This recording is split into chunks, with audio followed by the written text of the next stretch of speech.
What's up, guys? It is week 12. Happy Thanksgiving. Getting down to it. Only 3 weeks left. Us two taking care of business.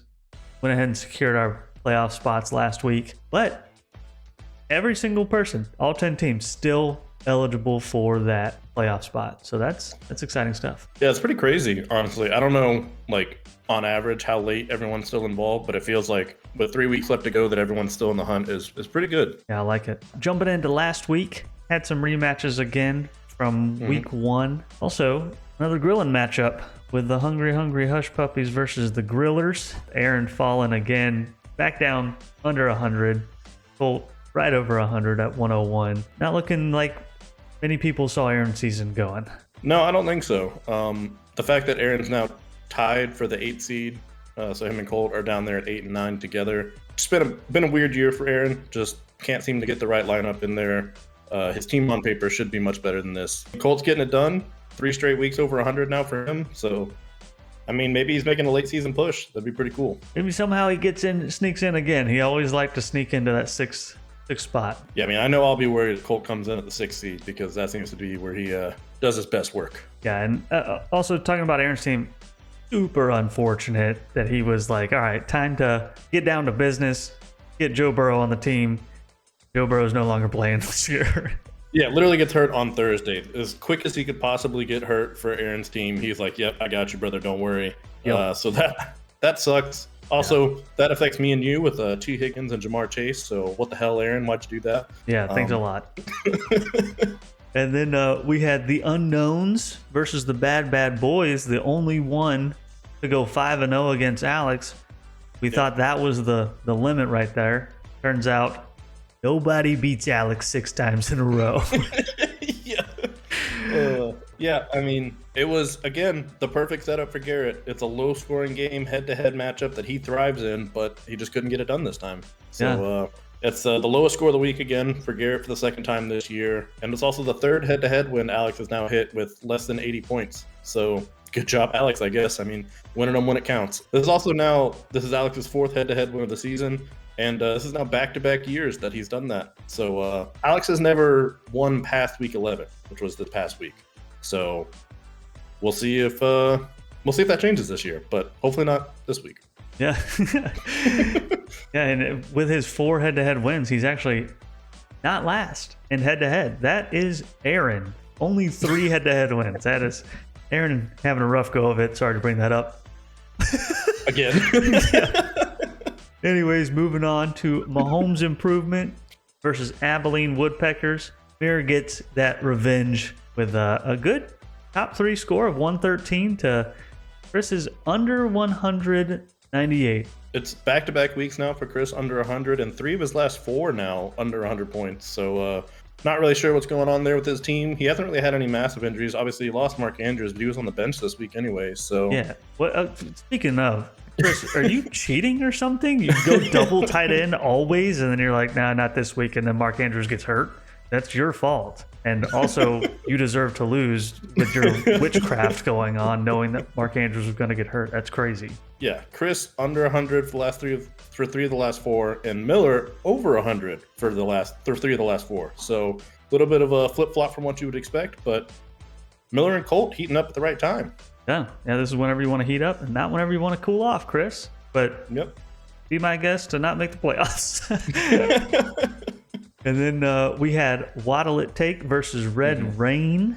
Chase just cooling off at the wrong time. Yeah, I mean, a 130 to 71, not where you want to be. Didn't get the lowest score of the week, so at least there's that, barely. Yeah. But, I mean, that's not much of a consolation, I suppose. Following up his 143-point game, so he literally scored half of what he did last week. Yeah, I mean, I get the 2-0 on the season now against Chase, trying to bring my record against him back to 500, inching my way there. Also protects the Elders record.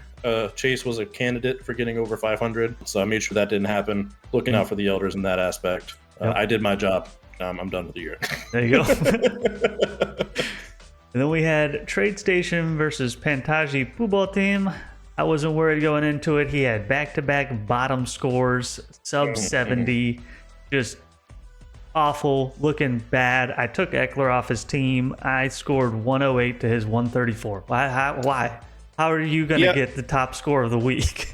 Jacob had said, who's ready for a T-Law breakout game in just before the week? It did happen. T-Law, he put the team on his back. 3 of his players had the best game of the year for him. Jacob, you suck. That's super annoying.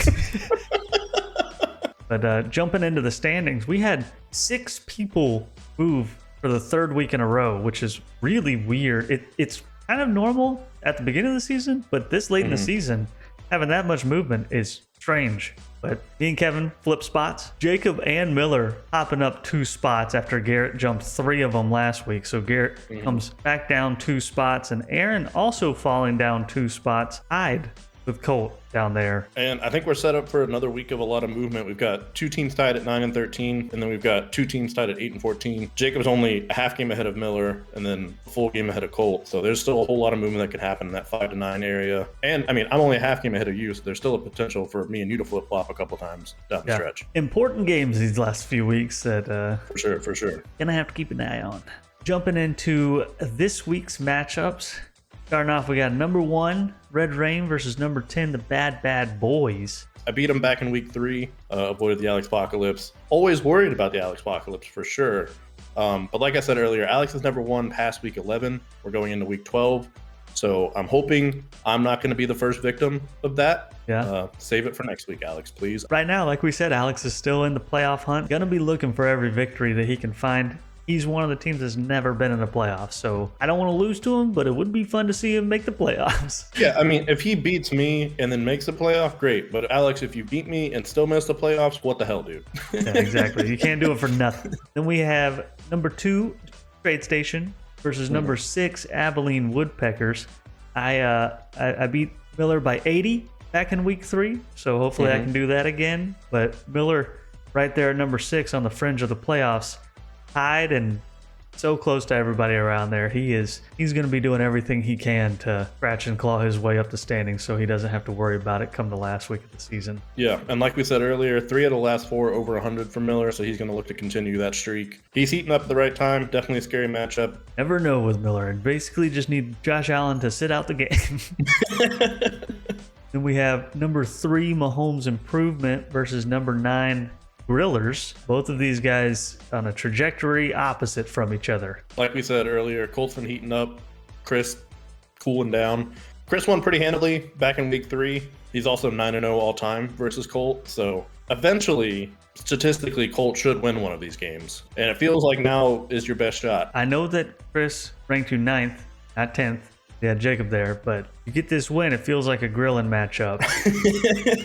On the flip side, Chris, if you go 10-0 against Colt, I think you got a grilling segment coming up. You grilled him for 6 years, 10 times. Like, that's double digits insane. Without Colt getting a win. I think Colt might cry in the shower if he loses 10 games in a row to Colt or to Chris. Yeah. Then we have number 4, Waddle It Take versus number 8, Hungry Hush Puppies. Chase has been up there number 4 for a while now, kind of right there with Chris. He's also close to people climbing up, so technically Alex can still catch him. Unlikely, but those other 5 players right there, you got to do something to keep them down. You don't want them climbing that ladder too fast. I think it works in his favor. Aaron's also had a pretty shaky season. Neither of them coming in that hot to this matchup. Chase did get the week 3 matchup, 129 to 125. On paper, again, I feel like we say this every week, Aaron's team should be better than what it is, but sometimes the fantasy gods just tell you to go fuck yourself. It is not looking good for him, and these last few weeks are going to be real important for him to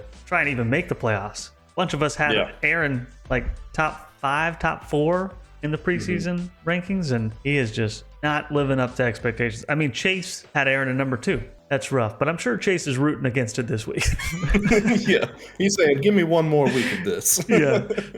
Last matchup of the week, we got number 5, Pantaji Pooball team versus number 7, The Unknowns. Right there next to each other. Both of them jumping each other these past couple weeks, trying to find that last spot in the playoffs. Yeah, I mean, Garrett won the early season matchup 100 to 81. Jacob's been all over the place this year. He had a stretch where he had like 6 straight games over 100. He had back-to-back lowest scores. He's had a top score. Really just have no idea what you're going to get from Jacob week in and week out. Jacob's only a half game ahead of Garrett, so the median is going to be important in this matchup as well as the head-to-head.